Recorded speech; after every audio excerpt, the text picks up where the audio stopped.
Hi everyone. Today I want to talk about a topic that often sounds very classic and elegant, but in clinical training can actually create quite a bit of confusion, what people often call five-element pattern identification. Let me be very clear from the beginning. This is not a discussion about whether the five elements matter or not. Five elements absolutely matter in Chinese medicine. My concern is something else. My concern is what happens when five elements are used in a simplified, label-based way, as if identifying a five-element relationship were itself a clinical diagnosis.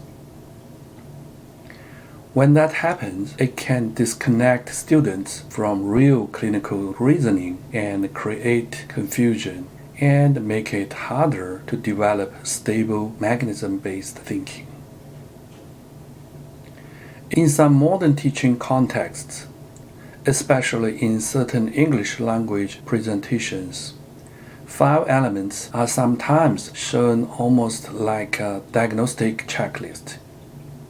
You see symbolic relationships, one element not generating another, one element overacting on another, each with a list of associated symptoms.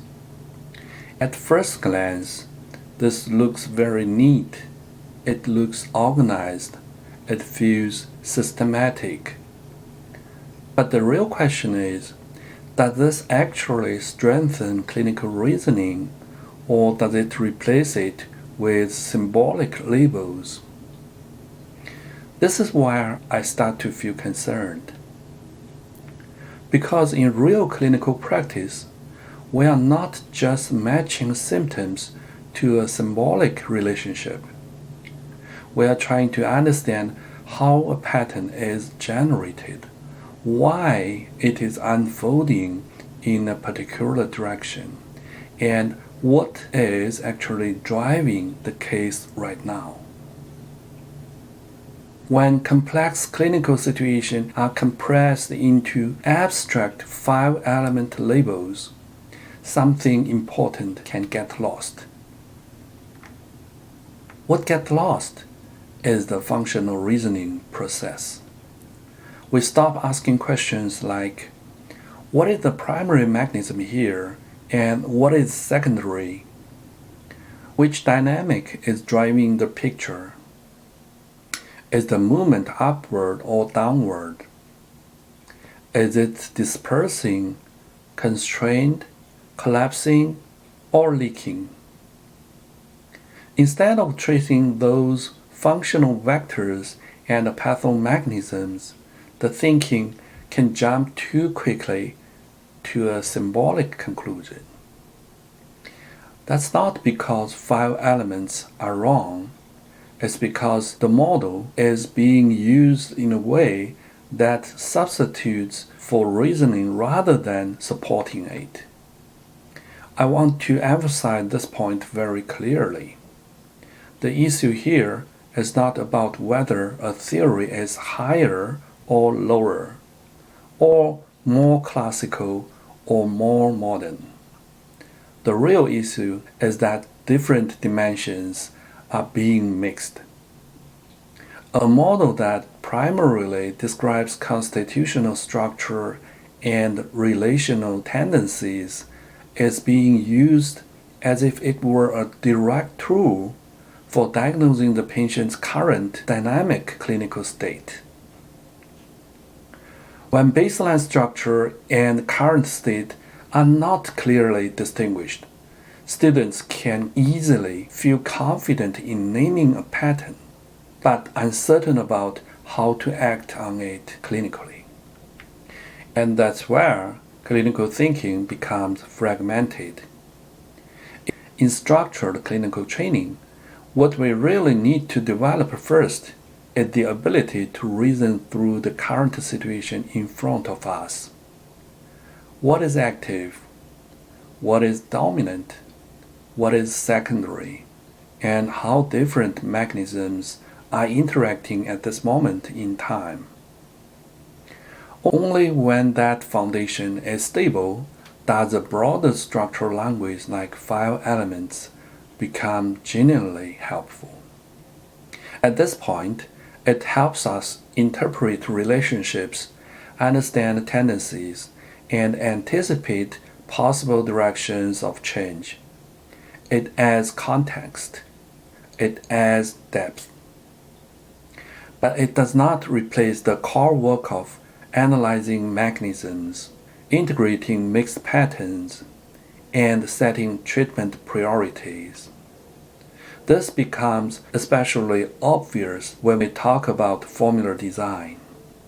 High-level formula work is actually very straightforward in principle, even though it's demanding in practice. It's not built on labels. It's built on understanding which mechanisms matter most right now, how they are moving, and how different layers are interacting. You are constantly thinking about direction. What is rising? What is sinking? What is contained? What is dispersing? You are integrating qi, blood, body fluids, phlegm, dampness, stasis, heat, and cold, not as separate items, but as one coherent clinical structure. Timing also matters. Where is the patient in the course of the condition? What has already shifted, and what is likely to shift next if nothing changes? That's why real formula design is never static. It's an ongoing adjustment based on mechanism, direction, and priority, not on symbolic classification.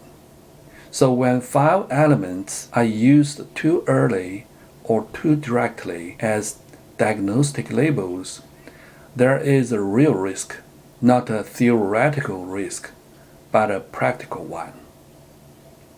Students may feel that once they have identified a 5-element relationship, the work is done, when in fact, the most important reasoning work has barely begun.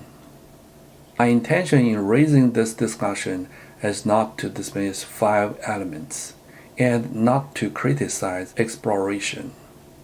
It's to protect clinical reasoning. 5 elements work best when they support a clear mechanism-based diagnostic process, not when they replace it. A good medical system does not reject models. It assigns them the right role. If you are interested in going deeper into how mechanism-based reasoning translates into precise, flexible formula design, I teach this step by step in my advanced training modules. I will leave the link in the description. Thanks for listening, and I'll see you next time.